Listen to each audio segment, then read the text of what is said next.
চাকরি প্রত্যাশী আমার ভাই ও বোনেরা, আশা করি আপনারা সকলে ভালো আছেন। আমিও ভালো আছি। আমার হাতে একটা নিয়োগ বিজ্ঞপ্তি রয়েছে যে স্বাস্থ্য ও পরিবার কল্যাণ মন্ত্রণালয় স্বাস্থ্য বিভাগে কিন্তু অফিস সহায়ক পদে 44টি শূন্য পদে 18 থেকে 32 বছর বয়স যারা সকলে আবেদন করতে পারেন। বাংলাদেশের 64 জেলা থেকে আবেদনের সুযোগ রয়েছে।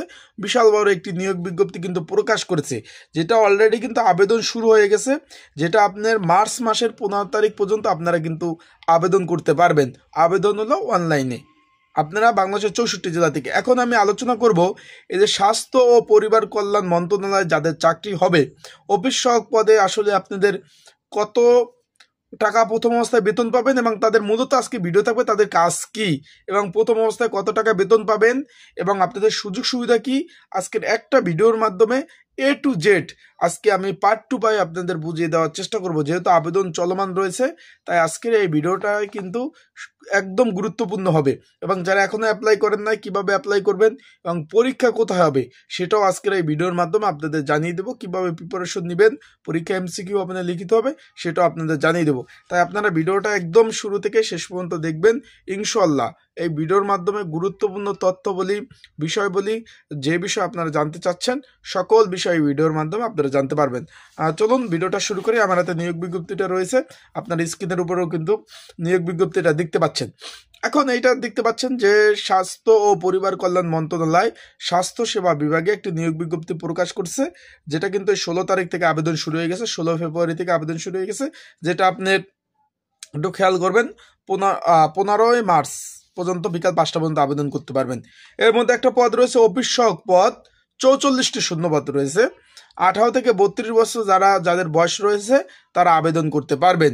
কোনো স্বীকৃত বোর্ড হইতে মাধ্যমিক পাস, SSC, আলিম দাখিল পাস থাকলে আবেদন করতে পারবেন। বেতন গ্রেড হলো 20 নম্বর গ্রেড, 8,250 টাকা থেকে 20,010 টাকা। এখন বিষয়বস্তুটা হলো আপনাদের আমি একটু বলে দেই। ভিডিও শুরু করার আগে আপনারা যারা আমার ইউটিউব চ্যানেলে নতুন তারা অবশ্যই আমার ইউটিউব চ্যানেলটা সাবস্ক্রাইব করে রাখবেন। ফেসবুক পেজ থেকে ভিডিও দেখলে অবশ্যই ফলো করবেন, লাইক কমেন্ট শেয়ার করে অন্যকে দেখার সুযোগ করে দেবেন। এখন বিষয়বস্তুটা হলো অফিস সহায়ক পদ। আমরা প্রথমে পাই টু পাই আলোচনা করব। প্রথমে আমরা কাজ নিয়ে আলোচনা করব। অফিস সহায়ক পদ মূলত সরকারি যে চাকরির শ্রেণী বিভাগ রয়েছে, প্রথম, দ্বিতীয়, তৃতীয়, চতুর্থ 4টি শ্রেণী বিভাগ রয়েছে। এর মধ্যে চতুর্থ শ্রেণীর চাকরি অফিস সহায়ক। তারা কিন্তু কর্মকর্তা না, অফিস সহায়ক হলো কর্মচারী। অনেকেই কর্মকর্তা কর্মচারীর মধ্যে মানে আলগোল পাকাই ফেলান, এটা হলো কর্মচারী। ঠিক আছে, আশা করি বুঝতে পারছেন। এখন এটার মূলত কাজ কি এ বিষয়ে অনেক ভিডিও আমি দিয়েছি, এখন আমি একটু নতুন করে বলে দিই। এই ধরেন স্বাস্থ্যসেবা বিভাগে আপনার বিভিন্ন ডিপার্টমেন্ট, একটা অফিস কিন্তু একটা বিভাগ থাকে না, বিভিন্ন ডিপার্টমেন্টে বিভিন্ন ভাগে কিন্তু একটা অফিস বিভিন্ন সেগমেন্টে ভাগ করা থাকে। ডিপার্টমেন্ট আলাদা আলাদা, সেকশন আলাদা আলাদা। আপনাকে অফিস সহায়ক পদে চাকরি হলে যে কোনো একটা সেকশনে আপনাকে কিন্তু পোস্টিং দিতে পারে। তার আগে বলে দেয় অফিস সহায়ক কিন্তু 8 ঘন্টা ডিউটি। সকাল 9টা থেকে অফিস, 9টা, 10টা, 11টা, 12টা, 1টা, 2টা, 3টা, 4টা, 5টা, 9টা থেকে 5টা পর্যন্ত অফিস এবং শুক্র এবং শনিবার বন্ধ। অফিস ক্ষেত্রে যদি আপনাদের কাজ করতে হয় সেক্ষেত্রে আপনাদের কিন্তু ওভার টাইম দিবে। যদি কোনো ক্ষেত্রে কাজ করতে হয় সেক্ষেত্রে সরকারি রুলস অনুযায়ী এটাকে বলে অফিসিয়াল ভাষা যে অধিকাল ভাতা বলে। ঠিক আছে, যে আপনার কাজের বেশি মজুরি, মানে আপনার কর্মঘণ্টায় বেশি যদি আপনি কাজ করেন সেক্ষেত্রে আপনাদের কিন্তু দেবে, ওভার টাইমের ব্যবস্থা রয়েছে। এখন যেই বিষয়টা নিয়ে আমরা আলোচনা করব যে কাজের বিষয়টা, আপনার ডিউটি কিন্তু 8 ঘন্টা ডিউটি। আপনি যে কোনো একটা ডিপার্টমেন্টের আন্ডারে থাকলে, কোনো জিএম স্যার বা কোনো প্রকৌশলী বা কার আন্ডারে থাকলে তার সকাল 9টার অফিস, আপনার কিন্তু 9টার আগেই অফিসে কিন্তু আপনাদের পৌঁছাতে হবে।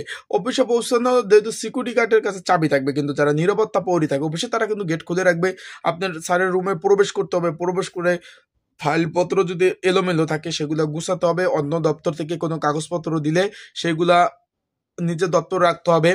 স্যার যখন বসবে স্যারকে ওই দপ্তর থেকে কি কি কাগজপত্র আছে দেখাতে হবে। স্যার এই কাগজপত্র দিচ্ছে, এগুলো দেখেন।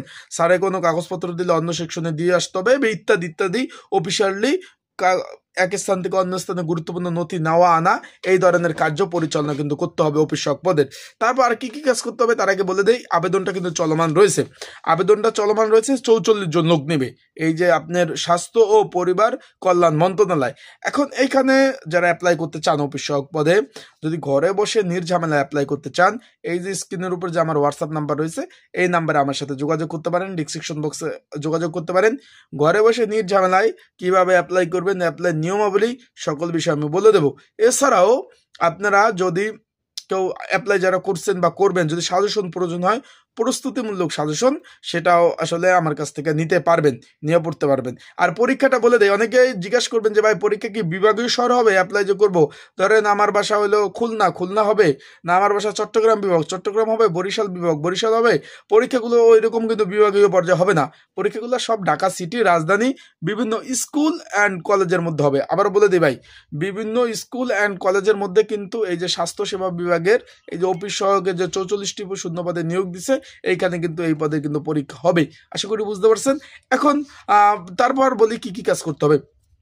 তাদের স্যারেদের চা খাওয়ানো থেকে শুরু করে, স্যারের চা খাওয়ানো, তারপর স্যারের কোনো গেস্ট যদি আসে, স্যারের কোনো ধরনের কোনো গেস্ট যদি আসে, সেই ক্ষেত্রে কিন্তু গেস্টের আপনার নাস্তা থেকে শুরু করে সকল ধরনের খাওয়ান সব কিছু কিন্তু আপনার সব কিছু খাওয়াতে হবে। চাটা শুরু করে ফল ফুটাতলে সেগুলো কেটে দেয়া, খাওয়ানো, এগুলা কাজ কিন্তু অফিসদের করতে হয়। এটা আশা করি আপনারা বুঝতে পারছেন বিষয়বস্তুটা। এই ধরনের কাজগুলো করবেন এবং সরকারি নথি কাগজপত্র এক সেকশন থেকে এক সেকশনে আনা, অন্য অফিসে যাওয়া, কোনো ক্ষেত্রে ব্যাংকে যাওয়া, ব্যাংকে বিভিন্ন ধরনের কাজকর্ম করা, এই ধরনের ইত্যাদি ইত্যাদি। কোনো সময় প্রয়োজনীয় নথিপত্র হেড অফিসে যাওয়া, হেড অফিস থেকে আঞ্চলিক অফিসে আসা যাওয়া, এটা কিন্তু খরচ, কিন্তু এই যে আসা যাওয়া খরচ, এটা কিন্তু সম্পূর্ণভাবে অফিস বহন করবে। এই হিসাবে আপনি টিএডি বিল পাবেন। আশা করি বুঝতে পারছেন বিষয়বস্তুটা। তা আবেদন চলমান রয়েছে, কেউ যদি আবেদন করতে চান আমার সাথে যোগাযোগ করবেন। এছাড়াও আপনাদের যদি কোনো প্রকার কোনো ধরনের তথ্য মানে বেশি জানার আগ্রহ থাকে, এই যে কমেন্টস বক্স আছে, এখানে কমেন্টস করতে পারেন। আপনাদের যে কোনো বিষয় যদি জানতে চান, আপনার কমেন্টস বক্স আছে, এখানে আপনারা কমেন্টস করতে পারেন। আমি সেই বিষয়ে আপনাদের জানিয়ে দেওয়ার চেষ্টা করব। তাহলে আজকের ভিডিওটা এই পর্যন্ত। পরবর্তীতে ইনশাল্লাহ নতুন ভিডিও, নতুন তথ্য নিয়ে আসবো। সেই পর্যন্ত সবাই ভালো থাকুন, সুস্থ থাকুন, চোখ রাখুন আমার ইউটিউব চ্যানেলে, ফেসবুক পেজে। আসসালামু আলাইকুম।